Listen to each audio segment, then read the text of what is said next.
지난 6개월, 오늘이 7월 달이니까 7월 둘째 주일이니까 지난 6개월 동안 우리가 살아온 날을 돌이켜보면 어느 하루도 하나님 은혜가 아니고는 살 수 없었다는 것을 고백하게 됩니다. 왜냐하면 우리가 호흡하는 것, 또 우리는 모르는 사이에 잠을 잘 때든 뭐 깨어있을 때는 계속해서 정기적으로 심장 박동을 하잖아요. 가끔 그런 생각을 해봅니다. 아무리 좋은 그런 기계라도 한 몇 년 쓰면 고장이 나잖아요. 뭐 그것이 집에 있는 뭐 세탁기가 되든 아니면 뭐 냉장고가 되든 여러 해 쓰면은 문제도 생기고 또 고장도 나고, 자동차도 아무리 좋은 비싼 차라도 몇 년 타고 나면 이런저런 문제가 생기잖아요. 그런데 하나님께서 여러분과 저에게 주신 우리 몸에 여러 기관들이 있잖아요. 위장도 있고 심장도 있고 뭐 폐도 있고 간장도 있고 한데, 이걸 10년을 쓰고 20년을 쓰고 30년을 쓰고 70년을 써도 그대로 계속해서 작동한다는 것은 기적 중에 기적이 아니겠습니까? 그래서 우리가 호흡을 정기적으로 함으로써 산소 공급이 되고 우리의 몸이 혈액이 또 순환을 하면서 우리의 브레인, 우리의 또 가슴, 뭐 내장, 모든 이런 몸 안에 체내의 그런 기관들이 정상 활동을 함으로써 하루하루 살아가는 것 자체가 기적이 아닐 수가 없습니다. 그런데 하루도 아니고 한 달도 아니고 우리 지난 6개월 동안 쭉 우리가 지금까지 왔는데, 우리 교우들께서 이 더운 날씨도 건강하게 하루하루 지날 수 있다는 것을 생각하면 너무 감사하고, 또 그동안 인도하신 하나님께서 앞으로도 남은 12월까지 또 더 나가서 내년도 또 앞으로 우리 일생을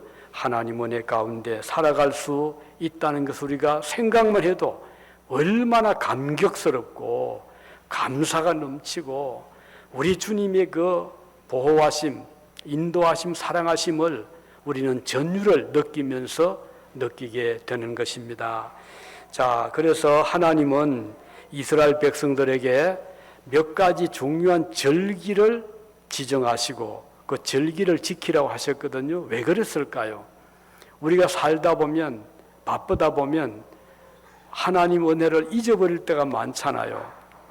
그리고 뭐 당연히 그렇게 느껴질 때가 있지 않습니까? 하나님은 그래서 이스라엘 백성들에게 절기를 따라서, 자, 이런 봄부터 부지런히 곡식을 씨를 뿌리고 가꾸어서 여름이 되면 여름 곡식을 우리 거두잖아요. 밀을 거둔다든가 보리를 거둔다든가 아니면 감자를 캔다든가, 그렇게 해서 이 여름이 되면 첫 초실, 처음으로 맺히는 열매를 거둡니다. 이걸 이제 초실절 또는 맥추절이라고 불렀어요.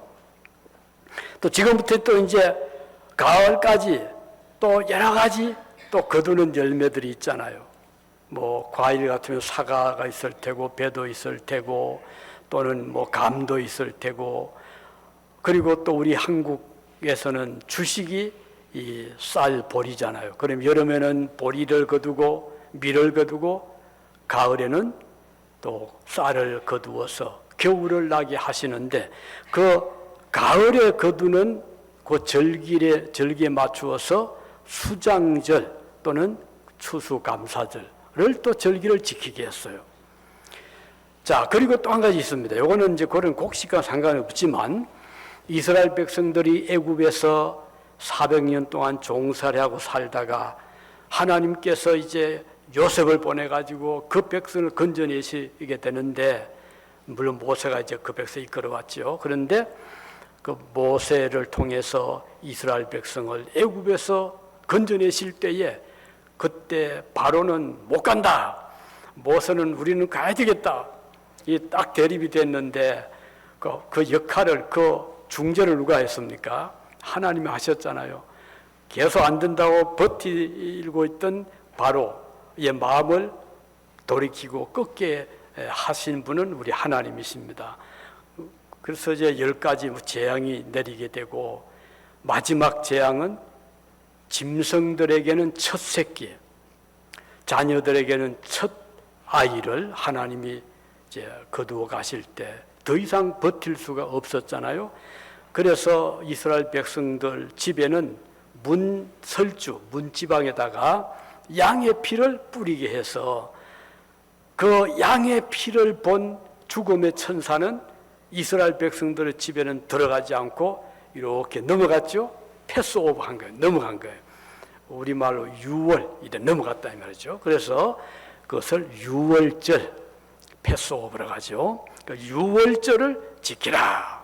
3대 절기가 맥주, 감사 또는 초실절, 수장절 혹은 추수감사절, 그리고 유월절, 이 절기를 주셔서 이스라엘 백성들 하여금 그때그때마다 하나님의 은혜를 잊지 않고 감사하고 기억하게 하신 것인데, 오늘 우리 7월 보통 요즘은 첫 주에 그 맥주 감사절을 우리 한국에서 많이 지키더라고요. 저희 어릴 때만 해도 한국에서는 둘째 주일이 그 맥주 감사절이었는데, 요즘은 한 주간 좀 혹시 일찍 나오나 봐요. 그래 그런지 모르지만, 그러나 이제 우리는 오늘 둘째 주를 맞이해서 맥주 감사절 또는 초실절에 대해서 한번 생각을 하고, 마음으로 또 우리의 몸으로, 우리의 또 정성으로 이 감사의 마음을 되새길 수 있기를 바랍니다. 자, 그럼 초실절은 몇 가지 주시는 메시지가 있는데, 그 중에 하나는 감사하라는 것입니다. 감사하라. 그럼 오늘만 아니죠. 우리의 살아가면서 매 순간, 매일, 매년 하나님께 감사하자 하는 것이 중요한 메시지입니다. 자, 우리가 살아가면서 사실 생각 따라서 우리의 마음의 자세가 많이 바뀌잖아요. 원망할 수 있고 불평할 수 있고 투덜댈 수가 있고요. 또 다른 쪽으로 보면 감사할 수 있고 찬송할 수 있고, 그리고 또 고마워할 수 있잖아요.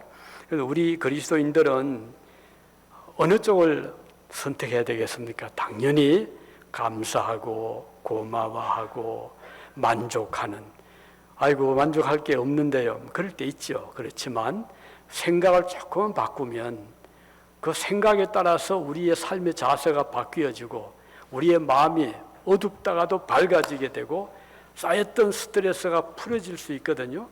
그래서 우리 하나님께서 우리에게 주신 중요한 삶의 자세는 감사해라 하는 것입니다. 성도가 부르심을 받은 이유는 하나님께 감사하게 하기 위함이 있습니다.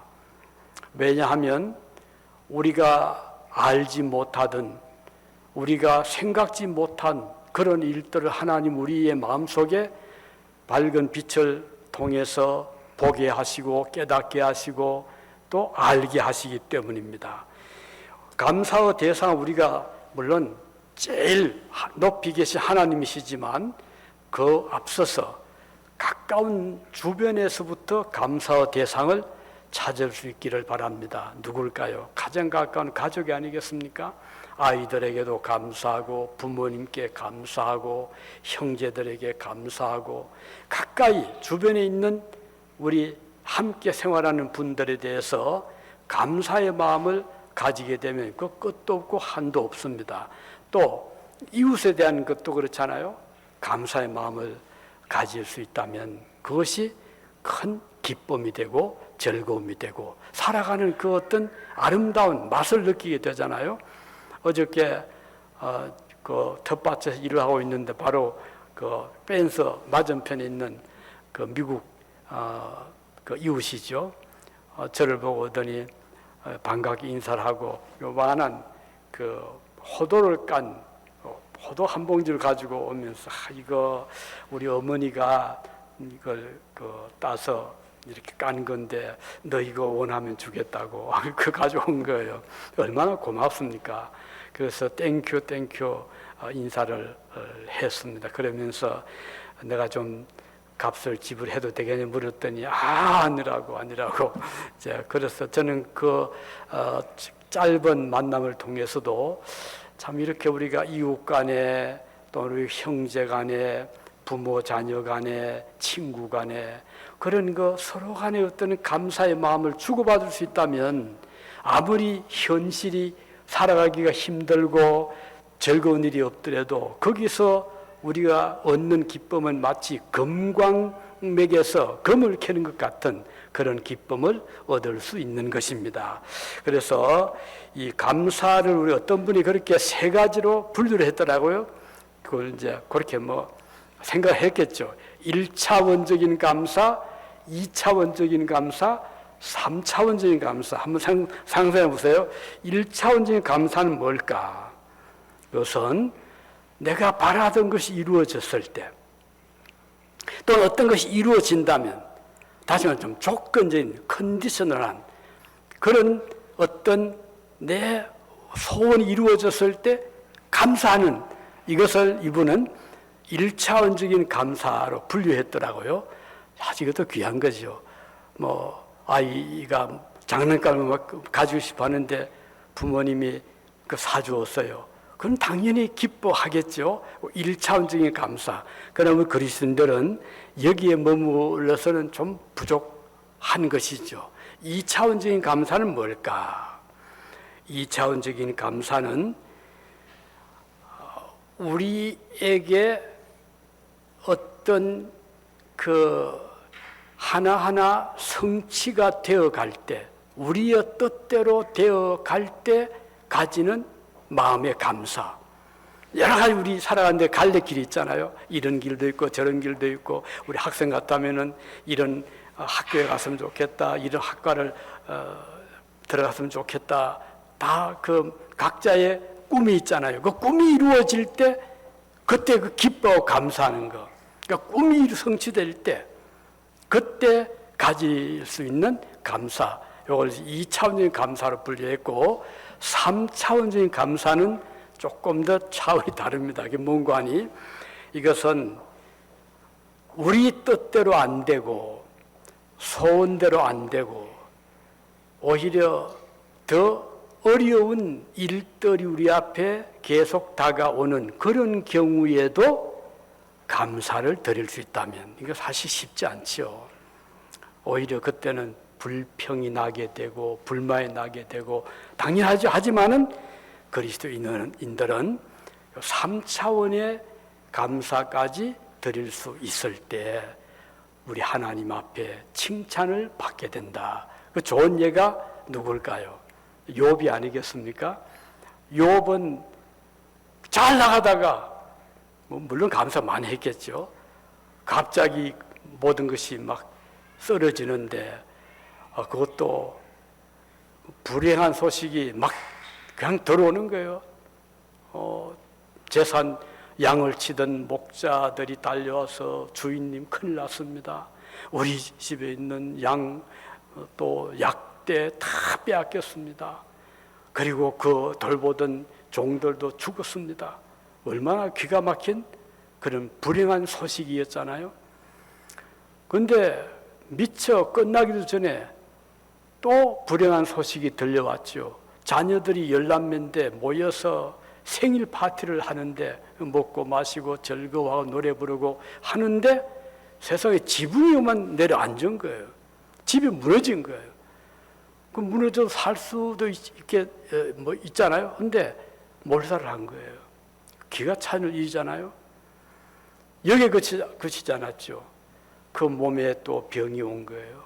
그 몸에 찾아온 그런 엄청난 고통스러운 병 때문에 얼마나 힘들었으면 기아장 깨진 걸 가지고 막 피가 나도록 피부를 긁으면서 한탄할 수밖에 없었던.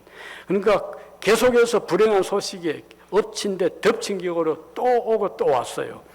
그럴 땐 누가 감사할 수 있겠습니까? 그럼에도 불구하고 욥의 신앙이 위대했던 것은 주신 이가 하나님이신데 우리 하나님이 또 거두가시지 않느냐. 이게 그의 그 감사의 중요한 키였어요. 우리가 어떤 때는 가진 것을 빼앗겼을 때 얼마나 황당할 때 있잖아요. 그럴 때 조금 생각을 바꾸고 하면 하나님이 주신 것을 가져가신 거예요. 사랑하는 자녀, 재산, 건강, 재능, 아주 그 스마트한 브레인, 하나님 다 주신 거잖아요. 내가 만든 게 없었잖아요. 하나님 그걸 가져가셨을 때 원망하고 불평할 수 있겠지만 우리 그리스도인들은 그것을 주신 분이 내가 만든 것이 아니고 내가 가지고 온 것이 아니고 우리 아버지께서 주신 것을 우리가 알기 때문에 생각을 바꾸어서 감사할 수 있다는 것입니다. 이것이 바로 3차원적인 감사, 어떤 분 그렇게 설명을 했더라고요.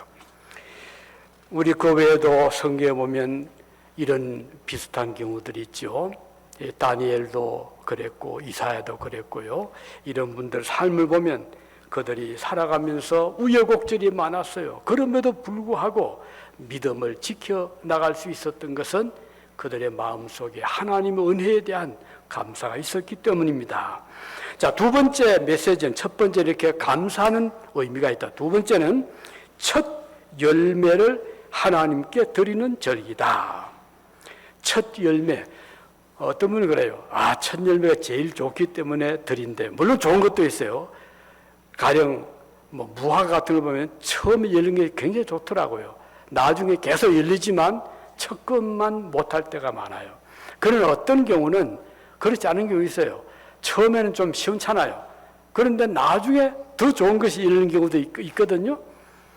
또 첫 아이라고 다 가장 훌륭하다는 법도 없잖아요. 어떤 경우는 두 번째, 세 번째, 나중에 태어난 또는 나중에 열린 열매가 더 좋을 수도 있는데, 그런데 왜 하나님은 하필이면 첫 것을 하나님께 드리라고 했을까? 그 이유는 첫 것은 전체를 대표하는 대표성이 있거든요. 그래서 처음에 열리는 곡식을 딱 거두었을 때 이것은 하나님이 주신 것이고 앞으로도 하나님이 계속 주실 것이다. 그래서 처음에 거둔 것을 대표적인 모든 것을 받은 그런 믿음의 마음으로 하나님 앞에 드리는 거예요. 이것이 중요한 것입니다. 우리가 주님 앞에 예물을 드릴 때도 그렇잖아요. 어떤 분은 사업을 했는데 처음에 우리 교회인데 그런 분들 여러분 계셨어요. 처음에 이제 오픈을 했어요. 가게를 오픈했던, 그런데 그날 들어온 수익을 하나님 앞에 드린 분들이 계셨거든요. 저는 가슴이 뭉클하더라고요. 참 우리 사람들도 마음이 이렇게 감동을 받는데 하나님께서는 그 정성을 어떻게 보실까? 첫 것을 드린다는 것은 전체를 드린다는 상징이라고 볼 수 있거든요. 그래서 이 초실절, 처음에, 그렇죠? 이제 봄에 씨를 뿌리고 처음 거두는 밀이나 보리, 그것을 하나님 앞에 드릴 때 첫 열매를 드린다. 그래서 초실절, 첫 곡식을 드린다는 의미가 있고, 대표성이란 그런 의미, 또 한 가지는 전체를 드린다는 의미가 있기 때문에 그런 것입니다. 그래서 우리가 살아가면서 사실 우리의 삶은 하나님께 우리가 모든 것을 받아 누리고 살잖아요. 우리가 하나님 앞에 그렇다고 다 드리고 살 수는 없어요. 그러나 그 중에 그 정성을 드린 첫 것을 주님 앞에, 그것이 양이 많든 적은 게 문제가 아니죠. 그 안에 정성이고 믿음이고 감사의 뜻을 담아서 주님 앞에 드릴 때 우리 주님은 너무 기뻐하시는 것입니다. 어떤 자녀가 이제 졸업을 하고 취직을 해서 첫 월급을 받았어요. 너무 기뻐서 그것을 한 푼도 안 쓰고 부모님께 탁 드렸어요. 부모님이 얼마나 참 흐뭇하겠어요. 부모님이 다 받아서 이제 보관을 합니다. 그 아들은 부모님 뭐든지 드시고 싶은 거 사 드세요 하고서 드리는데 세월이 흘렀죠.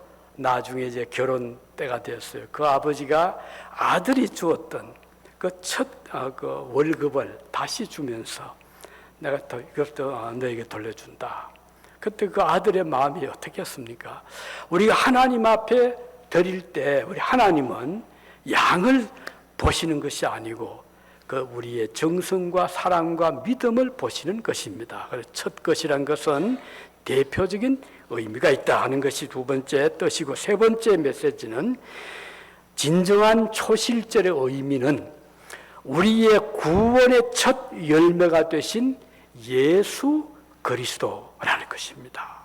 우리 주님은 우리를 대표해서 십자가를 지시고 죽으시고 부활의 첫 열매가 되셨잖아요.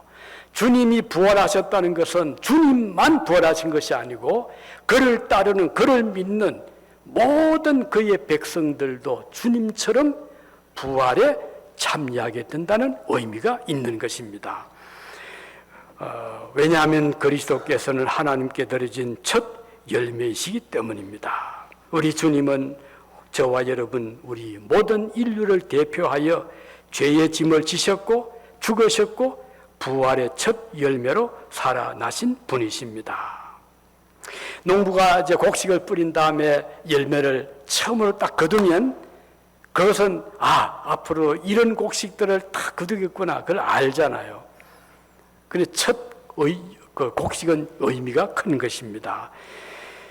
우리 성경은 하나님을 농부로 말씀을 하면서 농부가 하나님께서 부지런히 이제 과수를 심고 물을 주고 또 거름을 주고 잡초를 제거하고 병충해를 막아주면서 열심히 가꾸었습니다. 그런데 당연히 그 농부는 열매를 기대하잖아요. 열매를 잘 맺으면 어떻게 하죠?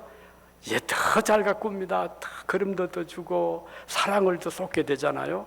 오늘 여러분과 저희가 하나님 앞에 이런 은혜에 대한 감사 열매를 맺게 될 때 우리 하나님은 너무 기뻐하시면서 더 많은 열매가 맺히도록 더 크신 은혜와 축복으로 베풀어 주시는 것입니다. 그래서 오늘 이 맥주 감사절을 맞이해서 우리는 우리의 구원의 첫 열매가 되신 예수님의 은혜를 다시 한번 생각하고 우리 주님처럼 우리도 부활에 참여하게 된다. 생각하면 너무 마음이 떨리잖아요. 주님처럼 나도 부활에 참여하게 되는구나. 제자들은 예수님이 무덤에 있다고 생각하고 이런 새벽에 달려가서 이렇게 쳐다보는데 예수님은 이미 살아나셨잖아요. 이건 예상 그들이 많이 들었지만 믿어지질 않았는지 모르겠지만 제자들은 깜짝 놀란 거예요. 아니 주님이 어디 가셨냐. 그래서 마리아는 그 예수님을 못 알아보고 처음에는 당신이 동산직이라면 여기에 묻힌 여기에 그 장사지는 우리 주님 어디에 옮겼는지 알지 않습니까? 이렇게 물었잖아요. 사실은 예수님이 찾아오신 거예요. 부활하신 거거든요.